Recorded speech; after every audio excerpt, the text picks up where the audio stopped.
بسم اللہ الرحمن الرحیم۔ السلام علیکم ورحمۃ اللہ وبرکاتہ۔ انشاءاللہ آج ہم اس چیپٹر میں متبنہ کے احکامات کو پڑھیں گے، یعنی وہ بچہ جس کو کوئی گود لے لیتا ہے تو اس کے بعد کیا احکامات ہوتے ہیں، کیا اس کے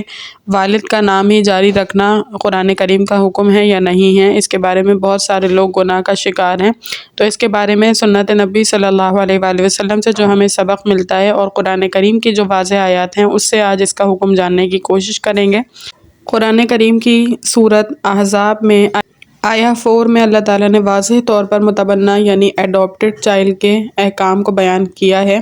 فرمایا وَمَا جَعَلَ أَدْعِيَاءَكُمْ وَأَبْنَاءَكُمْ ذَلِكُمْ قَوْلُكُمْ بِأَفْوَاهِكُمْ وَاللَّهُ يَقُولُ الْحَقَّ وَهُوَ يَهْدِي السَّبِيلَ۔ اس کا کیا مطلب ہے کہ اللہ تعالیٰ نے تمہارے منہ بولے بیٹوں کو تمہارا بیٹا نہیں بنایا۔ ذَلِكُمْ قَوْلُكُمْ بِأَفْوَاهِكُمْ، یہ تمہارے منہ کی باتیں کہ تم انہیں کہہ دیتے ہو، اور اللہ تعالیٰ یقول الحق، حق بات ہی کہتا ہے، وَهُوَ يَهْدِي السَّبِيلَ، اور اللہ تعالیٰ سیدھے راستے کی رہنمائی فرماتا ہے۔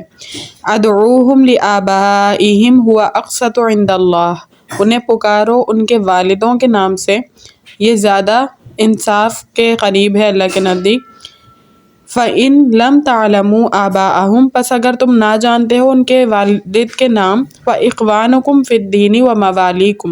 تو وہ تمہارے بھائی ہیں دین میں یا تمہارے موالیکم غلام ہیں۔ وَلَيْسَ عَلَيْكُمْ جُنَاحٌ فِيمَا أَخْطَأْتُمْ بِهِ، اور اس میں کوئی گناہ نہیں ہے جو تم نے خطا کی پہلے۔ وَلَكِنْ مَا تَعَمَّدَتْ قُلُوبُكُمْ، لیکن جو تمہارا دل جان بوجھ کے کرے۔ وَكَانَ اللَّهُ غَفُورًا رَحِيمًا، اور اللہ تعالیٰ بخشنے والا رحم کرنے والا ہے۔ ان آیت مبارکہ میں واضح طور پر متبنہ کے احکامات کو ذکر فرمایا گیا ہے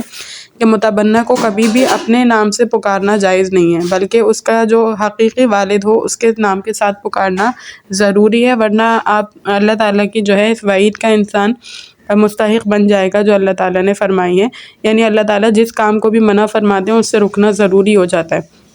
تو اگر کوئی بچہ ایسا ہے کہ جس کے والد کا نام معلوم نہیں ہے تو پھر اس وقت بھی احتیاط کرنی چاہیے، اس وقت بھی اپنا نام لگانا اس کے ساتھ جائز نہیں ہے۔ اور سیرت نبی صلی اللہ علیہ وآلہ وسلم کے ساتھ اس کا کیا جو ہے ریلیٹڈ واقعہ ملتا ہے، تو یہ واقعہ ہے کہ حضرت زید بن حارث رضی اللہ تعالیٰ عنہ، جن کو آپ صلی اللہ علیہ وآلہ وسلم نے منہ بولا بیٹا بنایا ہوا تھا، ان کا واقعہ یہ ہے کہ زید بن حارث رضی اللہ تعالیٰ عنہ جو ہے وہ ایک اپنے والدین کے ساتھ رہتے تھے، لیکن ایک مرتبہ ان کی والدہ لے کر انہیں کہیں جا رہی تھی، درمیان میں جو ہے ڈاکوؤں نے ان لوگوں پر حملہ کیا، اور پہلے یہ ہوتا تھا کہ کسی بھی بچے کو جیسے قید کر کے اس کو بازاروں میں بیچ دیا جاتا تھا، اور لوگ اسے خرید کر جو ہے وہ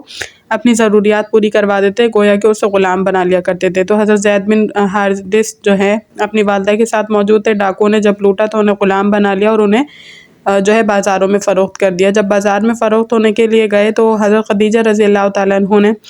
اپنے کسی رشتہ دار کو غلام کی خریداری کے لیے بھیجا تھا، تو وہاں پر حضرت زید بن حارث رضی اللہ تعالیٰ عنہ بھی موجود تھے۔ تو وہ بچے اچھے تھے، یعنی شکل کے اعتبار سے انہیں لگ رہا تھا کہ کوئی اچھے خاندان سے تعلق رکھنے والے ہیں یا اچھی صفات کے حامل ہیں، تو انہوں نے انہیں خرید لیا اور پھر حضرت خدیجہ رضی اللہ تعالیٰ عنہ کے پاس لے کر آئے، وہ وہاں پر رہنے لگے۔ پھر جب آپ صلی اللہ علیہ وسلم سے ان کا نکاح ہوا تو حضرت خدیجہ رضی اللہ تعالیٰ عنہ نے آپ صلی اللہ علیہ وسلم کو حضرت زید بن حارثہ رضی اللہ تعالیٰ عنہ کو دے دیا تھا۔ اس کے بعد آپ صلی اللہ علیہ وسلم کے پاس رہتے تھے۔ آپ صلی اللہ علیہ وسلم کے اخلاق و عادات سے اتنے زیادہ متاثر ہو گئے کہ جب ان کے والد اور چچا کو پتہ چلا کہ ہمارا بچہ جو ہے وہ فلاں شہر میں فلاں کے گھر پر موجود ہے، تو وہ جب لینے آئے تو آپ صلی اللہ علیہ وآلہ وسلم نے حضرت زید بن حارث رضی اللہ تعالیٰ عنہ سے کہا کہ آپ ان کے ساتھ چلے جائیں۔ اس پر جو ہے حضرت زید بن حارث رضی اللہ تعالیٰ عنہ نے منع کر دیا کہ میں نہیں جاؤں گا ان کے ساتھ، میں تو آپ صلی اللہ علیہ وسلم کے ساتھ رہوں گا۔ اس پر والد اور چچا بھی بہت خفا ہوئے تھے ان سے۔ آپ صلی اللہ علیہ وسلم نے فرمایا کہ انہیں اختیار ہے، چاہے تو رہیں چاہے تو جا سکتے ہیں، اور حضرت زید بن حارث رضی اللہ تعالیٰ عنہ نے آپ صلی اللہ علیہ وسلم کا انتخاب کیا، اور ان کے چچا اور والد کو یہ اجازت دی کہ وہ جب چاہیں ان سے آ کر ملاقات کر سکتے ہیں۔ جس وقت حضرت زید بن حارثہ رضی اللہ تعالیٰ عنہ نے یہ اسٹیٹمنٹ دی، یعنی یہ کہا کہ میں تو آپ صلی اللہ علیہ وسلم کے ساتھ رہوں گا، اور ان کے اخلاق اور عادات سے میں اتنا متاثر ہوں کہ انہوں نے والدین کے ساتھ جانا پسند نہیں کیا، تو اس وقت سے آپ صلی اللہ علیہ وسلم نے کہہ دیا کہ زید میرا منہ بولا بیٹا ہے۔ تو اس میں جو ہے وہ حکم معلوم ہو گیا کہ آپ صلی اللہ علیہ وسلم نے اس طرح کیا تھا۔ اس کے بعد صحابہ کرام رضی اللہ تعالیٰ عنہم کا بیان یہ ہے کہ ہم زید کو زید بن محمد کہا کرتے تھے کہ زید محمد کا بیٹا۔ اس کے بعد جب زید رضی اللہ تعالیٰ عنہ بڑے ہوئے اور شادی کے لاحق ہوئے تو آپ صلی اللہ علیہ وسلم نے ان کا نکاح اپنی پھپھی زاد بہن یعنی حضرت زینب بنت جحش رضی اللہ تعالیٰ عنہ سے کروایا۔ اس کے بعد جب ان لوگوں کی نہیں بنی یعنی طلاق واقع ہو گئی تو اس کے بعد آپ صلی اللہ علیہ وآلہ وسلم نے یعنی اللہ تعالیٰ نے بطور وحی بتایا کہ ان کا نکاح آپ سے کیا جائے گا۔ تو اس پر جو ہے عرب مکہ نے یہ بات مشہور کرنا شروع کر دی کہ آپ صلی اللہ علیہ وآلہ وسلم نے اپنے متبنہ کے بیٹے سے نکاح کیا کی زوجہ سے نکاح کیا ہے، جس کی وجہ سے عرب لوگ جو ہے وہ آپ صلی اللہ علیہ وسلم کے سے متعلق بڑی گستاخی کا شکار ہوئے۔ تو اللہ تعالیٰ نے یہ احکامات نازل کیے کہ متبنہ جو ہے وہ حقیقی بیٹے کی طرح نہیں ہوتا، جس طرح حقیقی بیٹے کی بیوی حرام ہوتی ہے اس طرح متبنہ کی بیوی حرام نہیں ہوتی۔ وہ تو ایک منہ بولا بیٹا ہوتا ہے جس کو آپ پالتے ہیں، اور نہ ہی وہ جائیداد میں کسی شریک ہوتا ہے، اور نہ ہی عرب کے لوگ اس طرح کرتے تھے کہ جس کو بیٹا بنا لیا پھر اسے جائیداد میں بھی شریک کرتے تھے اور پھر اس سے پردہ بھی نہیں کرتے تھے۔ یعنی جو ماں ہوتی تھی جس کو یعنی جس نے اپنا بیٹا بنایا ہے جس عورت نے، تو اس لڑکے سے پھر پردہ بھی نہیں کرتی تھی اور پھر اس سے نکاح کو بھی حرام سمجھتے تھے، تو یعنی اپنے کسی بیٹی وغیرہ کے نکاح کو حرام سمجھتے تھے۔ تو یہ تمام باتیں جو ہے وہ لغو اور بیکار ہیں، اور متبنہ ویسا بیٹا نہیں ہوتا جیسے کہ حقیقی بیٹا جو صلبی بیٹا ہوتا ہے اللہ تعالیٰ نے جو پیدا کیا ہوتا ہے اس والدین سے۔